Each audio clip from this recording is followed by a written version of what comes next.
Westfalia, para ingresar en esta etapa de la globalización de la mano de la cultura y el interés de los argentinos y el sur global. Una emisión del Grupo de Comunicación y Política Exterior del Consejo Argentino para las Relaciones Internacionales, CARI, el primer think tank de la política exterior.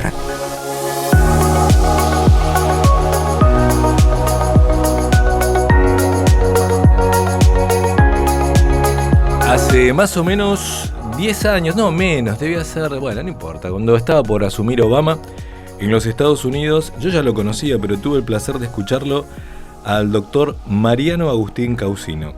El doctor Causino es abogado, fue embajador en Costa Rica y en Israel, uno de los embajadores más jóvenes que tuvo el Servicio Exterior Argentino, o sea, la Cancillería, pero en esa charla en los Estados Unidos, en el Departamento de Estado, después tomando un café, me dice, mira, Guillermo, a mí me gusta mucho la historia, yo sigo la historia, no me pidas tanto hablar de las teorías de las relaciones internacionales, es muy interesante, yo los valoro, pero valoro mucho los hechos, y la historia es un poco el camino. Sabe de historia, pero sabe mucho de actualidad. ¿Cómo le va, doctor Mariano Agustín Causino? ¿Qué tal? ¿Cómo estás? Gracias por elogios excesivos. No, bueno, es verdad, en esa charla en el Departamento de Estado había muchos que estaban explicando lo que iba a pasar en Argentina, y yo me acuerdo que vos dijiste un poco lo que iba a pasar, ¿no? Qué gobierno iba a ganar, cómo se iban a hacer las relaciones internacionales de ese gobierno, pero no estamos para hablar de eso, sino para hablar del mundo hoy. ¿Cómo ves el mundo hoy?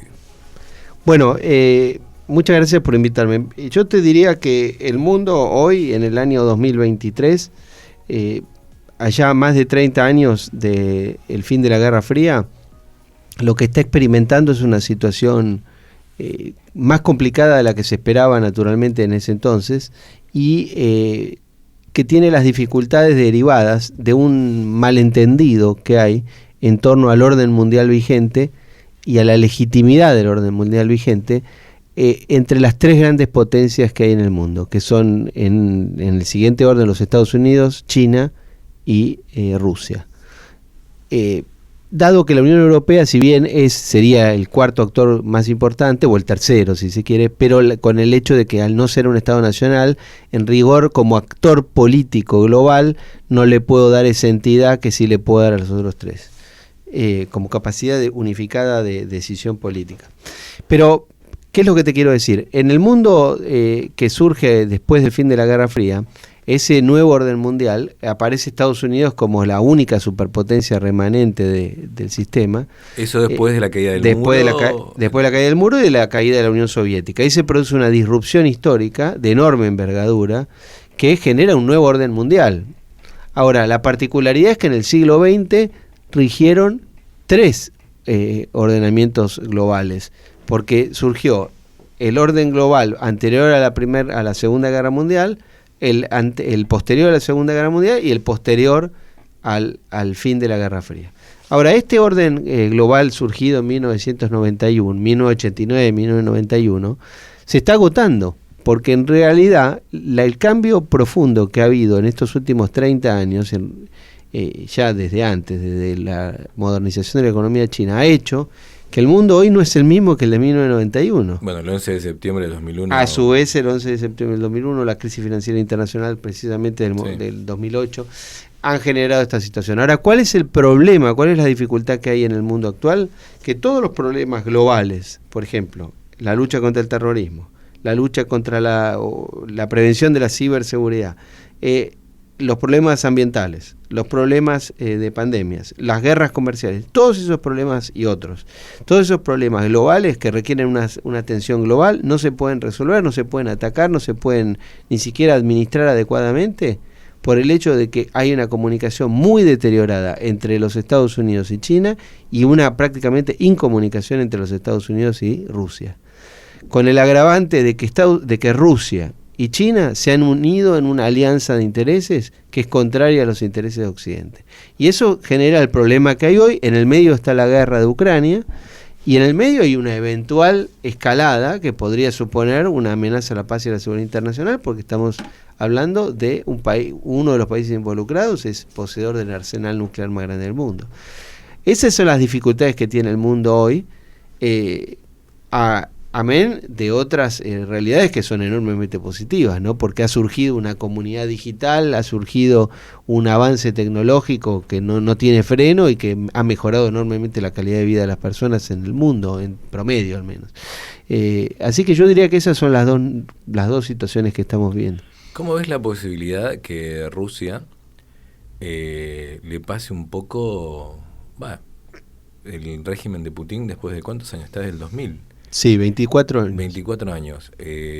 Franco se fue del gobierno, por eso lo llamó Dios, digamos. Stroessner lo sacó un golpe de Estado, digamos, bueno, que tuvo que ver la Argentina, dicen en ese caso, en la época de Alfonsín. Ya en otros micrófonos que estábamos en Radio Nacional, en un momento que, en tu gran libro sobre Putin, en un momento nos dijiste, en ese momento los que te estábamos entrevistando, bueno, está bien, sí, Putin no es democrático. Está claro, ya está, es un autócrata. Autócrata lo estoy agregando yo, eso no me acuerdo si lo dijiste. No, pero es evidente, sí. ¿Cómo ves esto? ¿Va a durar? Obvio, es tan difícil saberlo, pero... Bueno, el régimen de Putin es probable que se extinga con el ejercicio del poder por parte de su persona, ¿no? Que podrá extenderse un tiempo más, ahora no va a vivir eternamente. Putin es un hombre que, tiene 70 años. Este año... Putin es del 52, si no me equivoco. O sea, este año va a cumplir 71 años. Es una persona que puede vivir varios años más, por supuesto, pero tampoco es que tiene 40 años, no es que puede vivir 30 años más. Lo que sí ustedes me podrían decir, qué tipo de sucesión puede haber, qué sucesión política puede haber en Rusia, es muy difícil de suponer.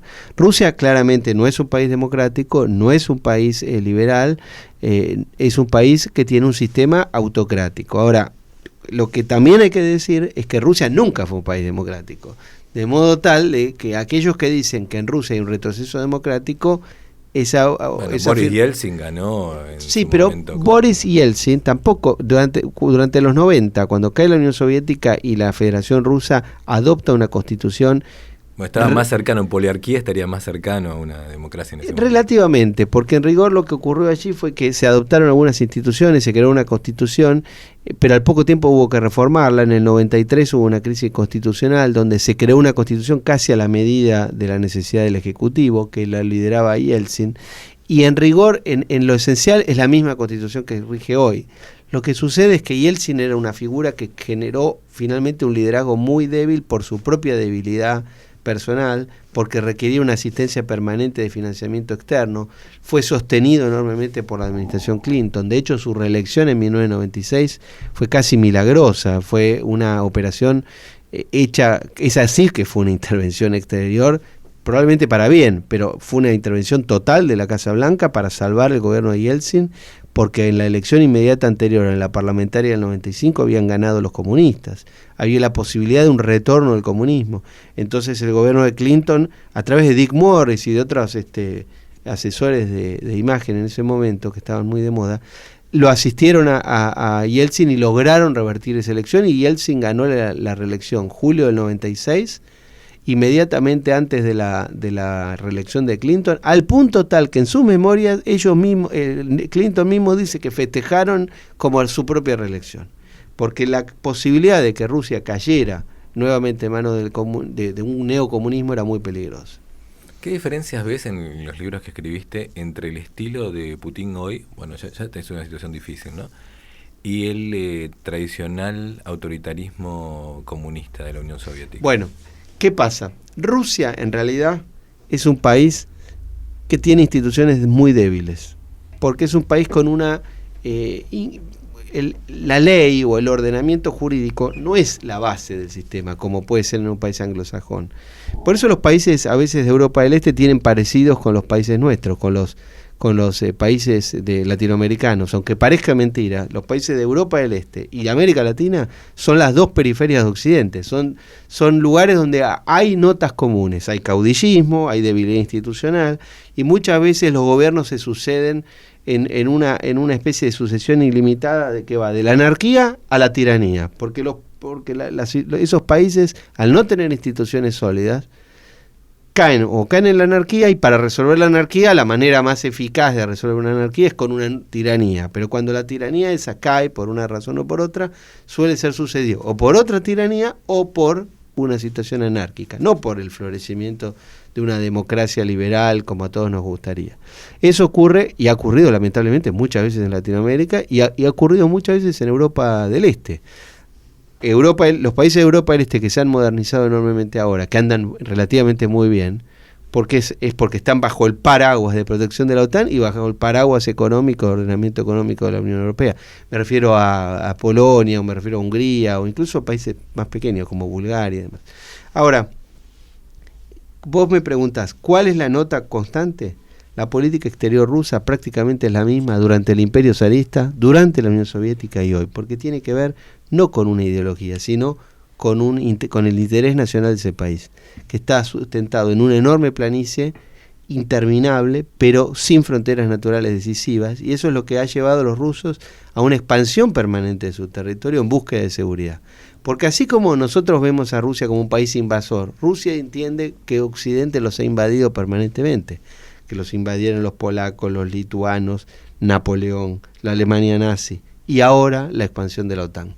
Ellos ven a Occidente como una fuente de admiración y de rechazo, de ejemplo a seguir y de imitar, y de rencor y de resentimiento. Las dos cosas están presentes de Rusia. Te voy a hacer dos preguntas más sobre el tema Rusia, porque sí, tenemos que aprovechar toda la otra favor. Capacidad que tenés de historiador. No, sí,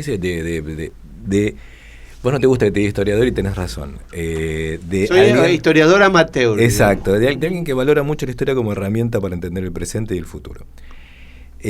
Dos cosas. Una es Suecia. Suecia se está anunciando ya Erdogan parece que cambió de opinión, seducido por los Estados Unidos, se dice, y ahora sí Suecia va a ingresar también a la OTAN, como lo ha hecho Finlandia, con lo cual queda cercado totalmente Putin. No creo que ello haya sido su idea cuando invadió Ucrania, ¿no? ¿Cómo ves esa sensación? ¿Cómo puede repercutir dentro de la frontera? Bueno, esto estaría demostrando la idea de que la invasión rusa a Ucrania, decretada el 24 de febrero del 2022, no solamente fue una violación a la Carta de las Naciones Unidas y un hecho inaceptable para quien entiende que el mundo debe estar ordenado en base a reglas, pero además puede ser tal vez algo peor que eso, que es a los efectos de Rusia probablemente un error histórico.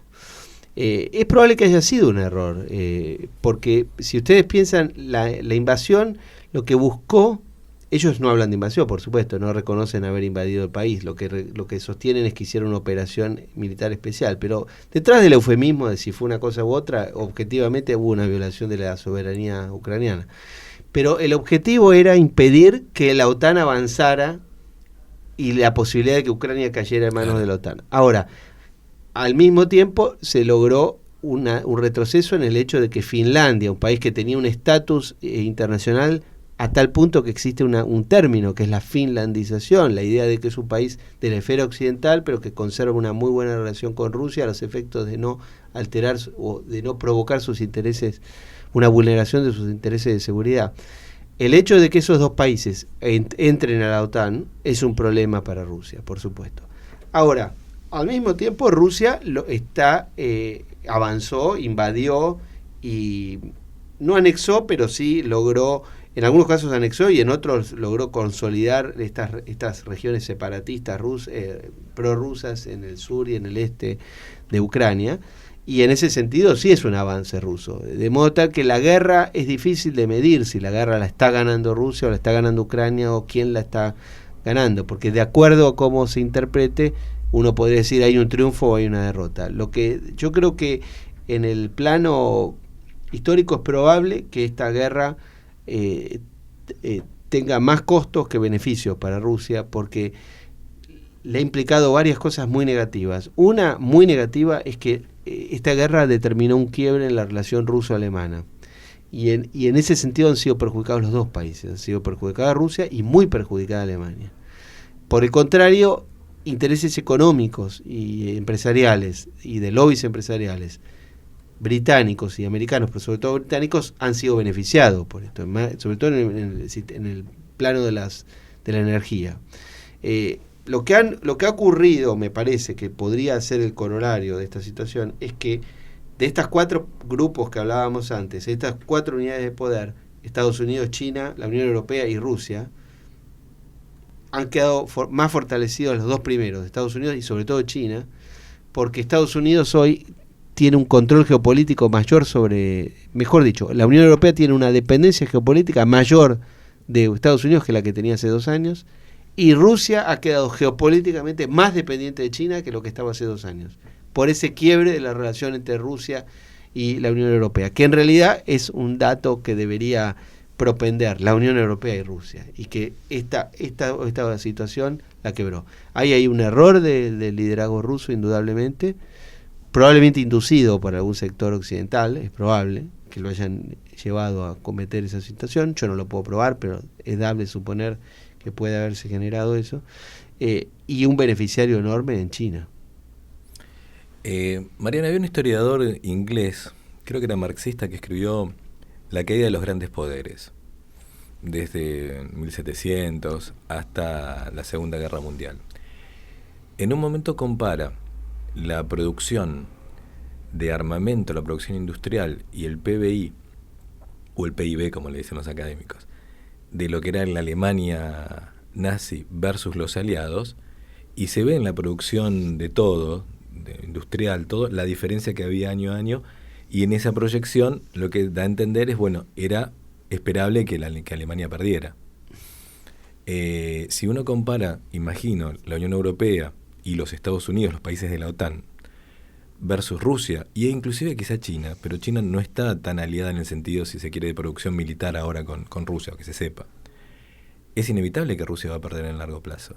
No, Rusia es una potencia económicamente muy débil.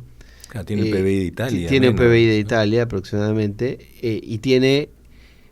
Ya la Unión Soviética cayó por eso que vos estás describiendo, que es el fenómeno del agobio imperial. Que se llama así,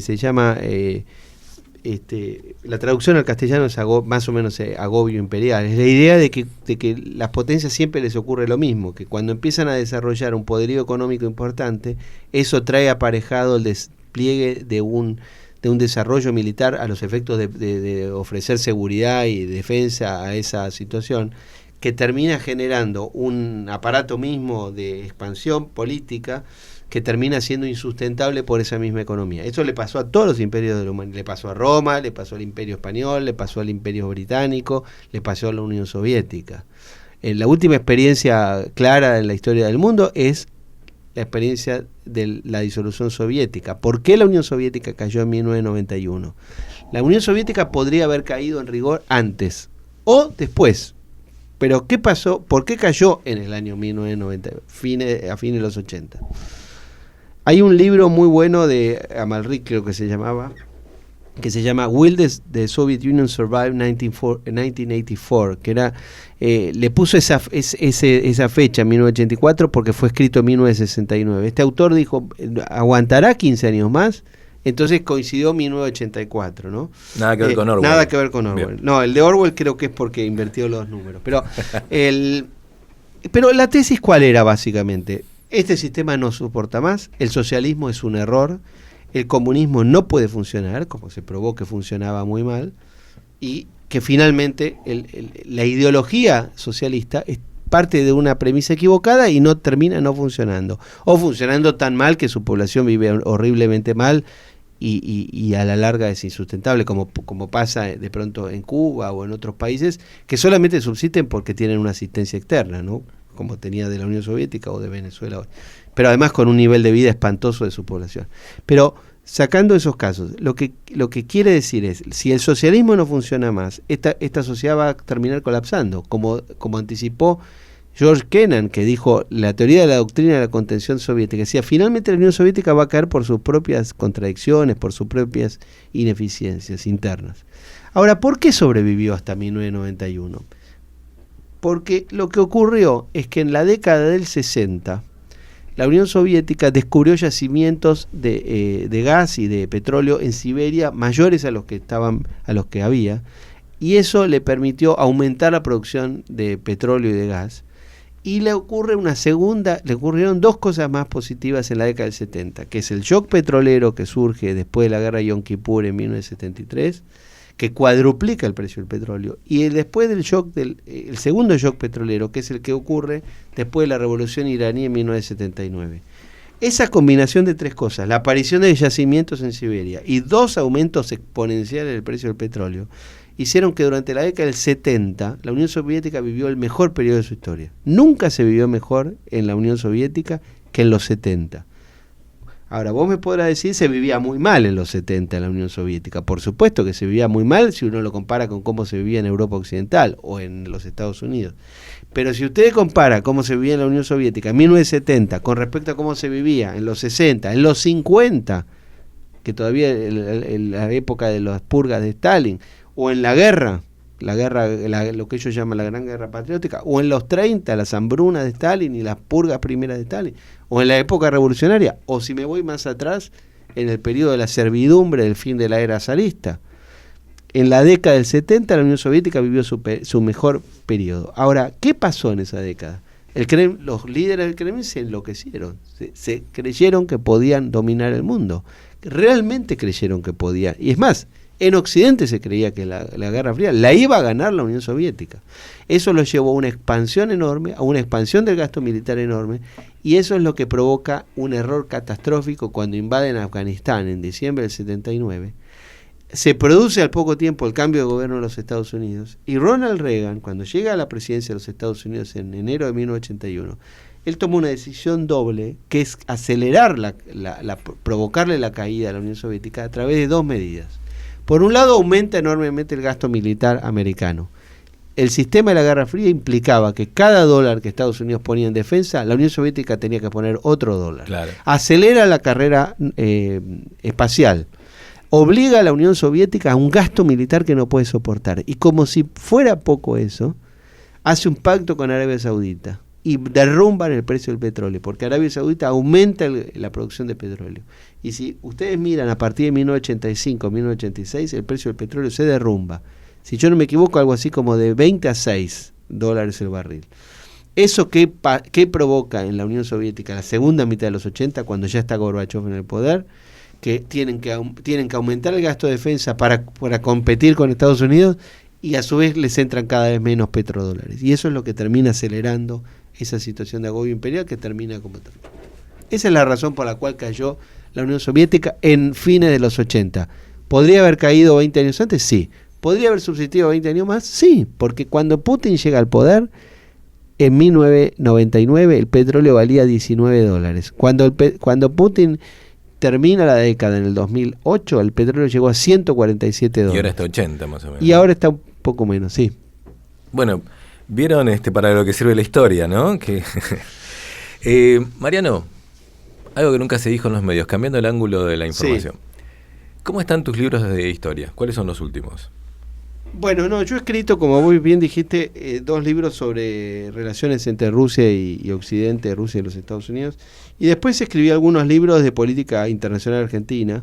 Uno que se llama La Argentina Pendular, que analiza la política exterior de la democracia, básicamente, de los 80, los 90 y los 2000. Y después escribí en los últimos 4 años 2 libros. Uno de historia, también hacen hincapié en la política exterior, pero son libros no solamente de política exterior. Uno se llama El Perón que no miramos, que se atiende la segunda presidencia de Perón, básicamente la segunda mitad del gobierno de Perón, que es el Perón que tiene que hacer un plan económico, hoy llamaríamos de ajuste, que es el Perón que interpreta que los Estados Unidos son la potencia hegemónica en esta región del mundo. El Perón de los 70. Y el Perón de los 50. De los 50, la segunda presidencia. Claro, cuando Perón hace un arreglo con los Estados Unidos, cuando Perón intenta iniciar un proceso de concesiones energéticas, cuando Perón inicia lo que fue una especie de política protodesarrollista que después va a retomar Frondizi. Y el segundo libro que escribo es sobre Arturo Frondizi, que se llama Frondizi, el estadista incomprendido, que es como Arturo Frondizi en menos de 4 años logra el autoabastecimiento petrolero, logra modernizar la economía argentina y logra una gran relación con los Estados Unidos. Ese es el segundo trabajo que hice. Y ahora estoy haciendo un libro sobre China, pero bueno, es un tema que largo, ¿no? Que me va a llevar una temporada. Y las fuentes deben ser difíciles con China, ¿no? Bueno, con China hay información muy abundante, por supuesto, con la dificultad siempre, también me pasó a mí cuando yo estudié tantos años sobre Rusia, que es que uno finalmente estudia mucho con fuentes occidentales y las fuentes chinas existen, pero son propaganda, ¿no? Porque finalmente son cosas que salen del régimen o de algún disidente que está fuera de China, pero es más complicado obtener. Una vez un corresponsal chino, en una charla más amigable, me llevó al barrio chino, me explicó, bueno, vimos que no era todo tan chino porque era taiwanés, pero bueno, culturalmente es barrio chino. Y me dijo, bueno, entonces le hice la pregunta que no te lo voy a extender a vos, pero para todos los rubros que has tocado en la historia. ¿Qué libro hay que leer para entender a China? No es una pregunta fácil. Entonces, me habló de Confucio. Yo pensé, claro, pobre, todo lo que diga, más allá de eso, siempre uno está, sobre todo, con algún temor de que lo que digas puede trascender. Entonces me dijo, vamos a la fuente, fácil es eso. ¿Vos cuál sería el libro para aprender? Yo imagino ya la respuesta, pero ¿cuál sería el primer libro para entender China? ¿Un estudiante de Relaciones Internacionales? ¿Alguien que no sé, algún lego, como yo? Bueno, es muy largo interpretarlo. Yo, sobre la cultura china, no podría responder, o mi respuesta sería muy insatisfactoria. Sobre China, sobre China. Sobre el rol de China sí. en el mundo y su posicionamiento internacional, que es lo que finalmente nosotros estudiamos, ¿no? La cultura china es otra cosa que yo no conozco, o conozco muy superficialmente, si se quiere. Hay libros muy buenos recientemente, por ejemplo, hay un libro de Graham Allison que se llama Destinados a la Guerra, en signo de pregunta, ¿no? Destined for War, que el subtítulo dice, Estados Unidos y China podrán evitar la guerra, podrán evitar la trampa de Tucídides. Ese es un gran libro. El de Kissinger es un buen libro, por supuesto, en China. Y después hay muchos otros, no sabría decirte exactamente cuál, pero después hay libros que a mí me han servido. Por ejemplo, hay un libro muy interesante, por supuesto es una fuente hiper sectorializada, ¿no? Como se llama, no es imparcial, pero hay un libro muy bueno que se llama La vida privada del Chairman Mao, que lo escribe el médico de Mao. Uh-huh. Bueno, ese libro es un testimonio muy interesante sobre conversaciones que él tuvo durante tiempo muy largos con Mao, que explica, por ejemplo, por qué Mao advierte a fines de los 60 lo mismo que advierten Nixon y Kissinger en Estados Unidos. Lo mismo, llegan a la misma conclusión por camino. ¿Cuál es esa? La idea de que el enemigo de China, el enemigo clave de China es la Unión Soviética. Y que por lo tanto, en la filosofía china, para contrarrestar el daño del enemigo cercano, hay que acercarse al enemigo lejano, que eran los Estados Unidos. Que es la misma interpretación a la que llegan Richard Nixon y Henry Kissinger. La idea de que la potencia en ascenso en la Guerra Fría es la Unión Soviética y no China, y que para contrarrestar o contrabalancear la influencia y el ascenso de la Unión Soviética, los Estados Unidos deben encontrar una fórmula de algún tipo de entendimiento con la República Popular China. Tanto Mao como Nixon llegan a la misma conclusión, y por eso se produce el viaje de Richard Nixon a China en febrero de 1972. Es muy divertido, comentario al margen, como Kissinger se enfermaba supuestamente cuando estaba en Europa, sí. Una semana tenía resfriados y no salía, y en realidad estaba en... Sí, eso ocurre cuando Henry Kissinger en julio de 1971 hace el viaje secreto a Beijing. En realidad él inventó un malestar en Pakistán, porque cuando Nixon llega al gobierno y lo designa a Henry Kissinger asesor de seguridad nacional, ellos enseguida interpretan que tienen que intentar una apertura a China.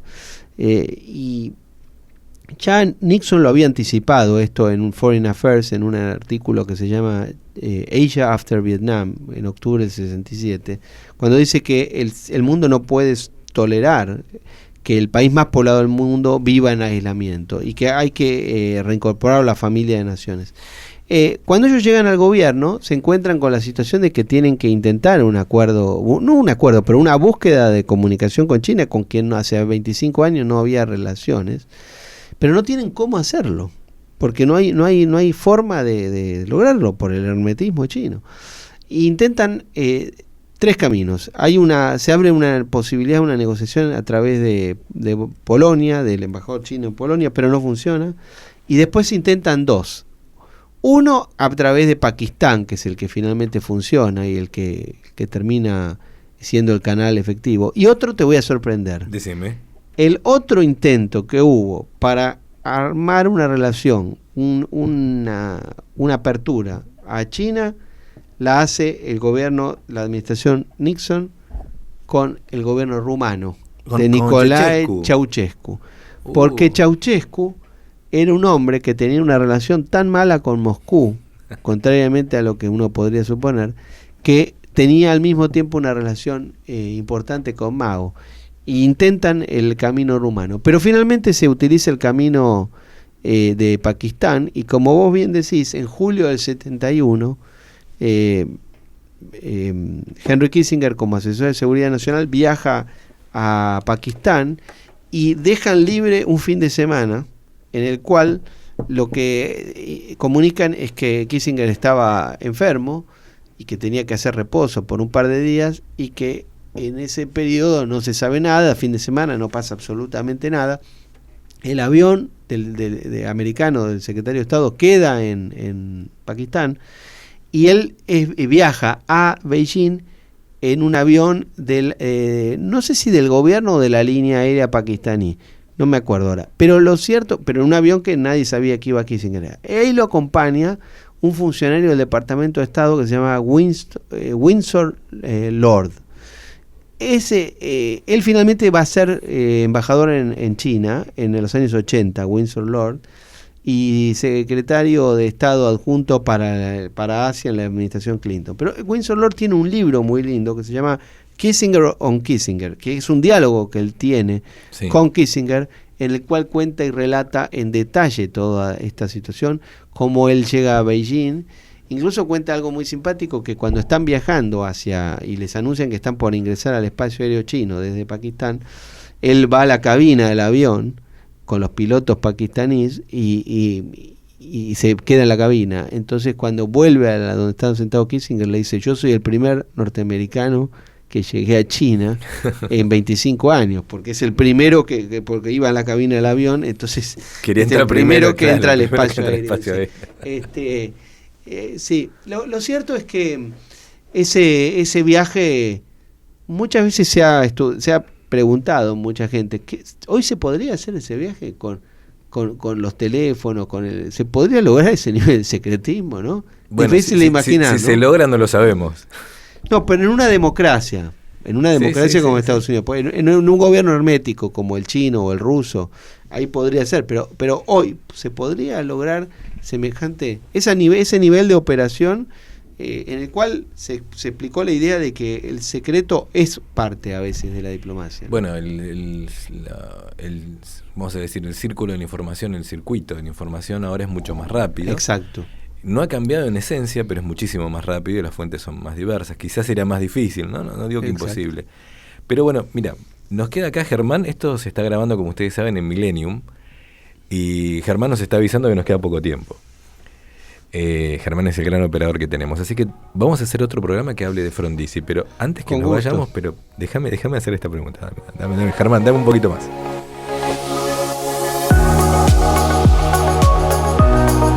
Westfalia, una emisión del Grupo de Comunicación y Política Exterior del Consejo Argentino para las Relaciones Internacionales, CARI, el primer think tank de la política exterior.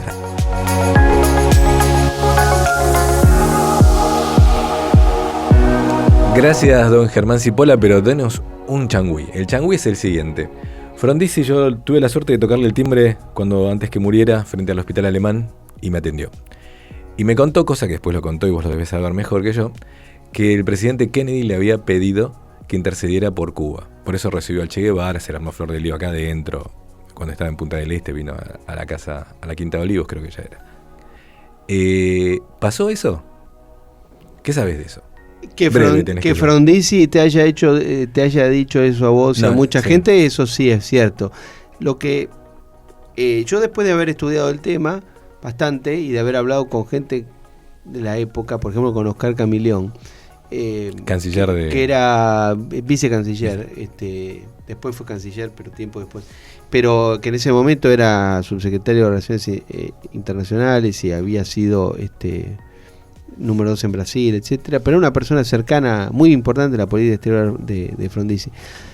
Mira, yo creo que Frondizi malinterpretó a Kennedy, sí. Yo creo que Frondizi cometió un error muy grave con Cuba.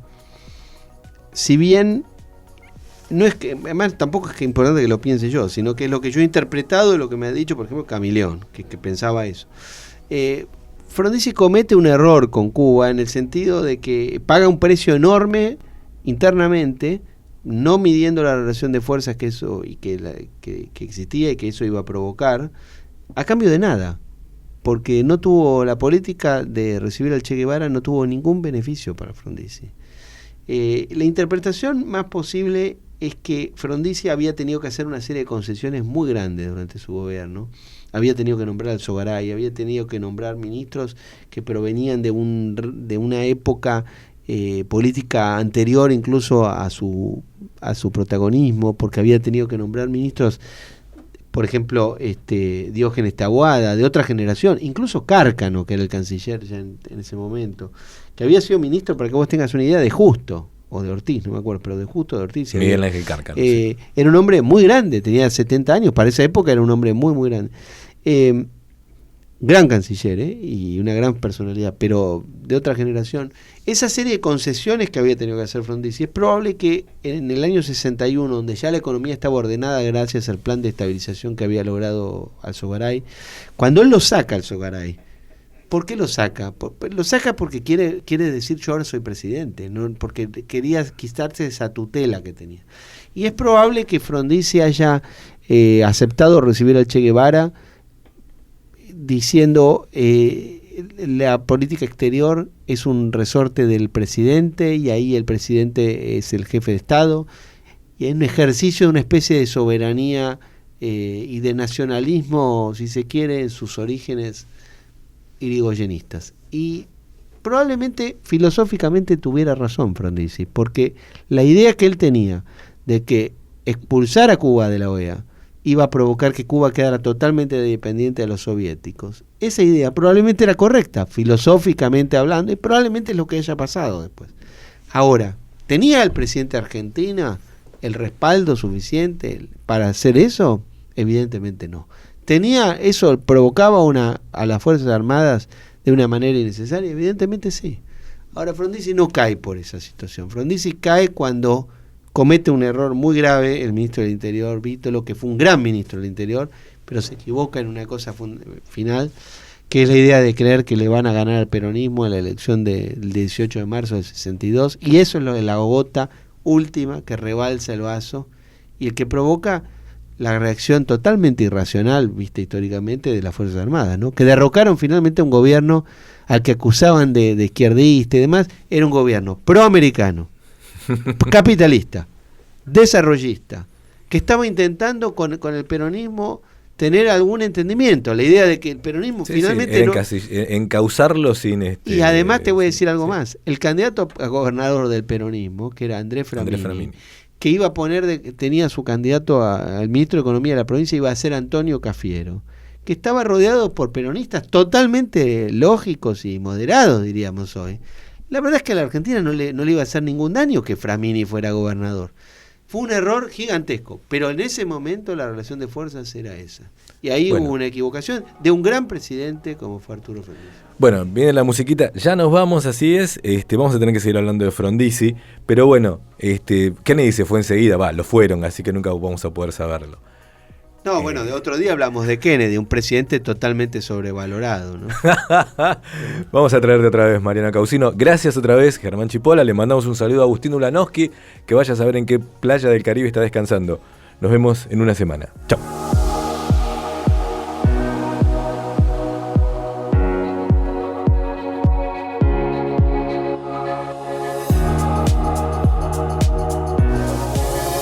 Gracias por quedarte hasta el final.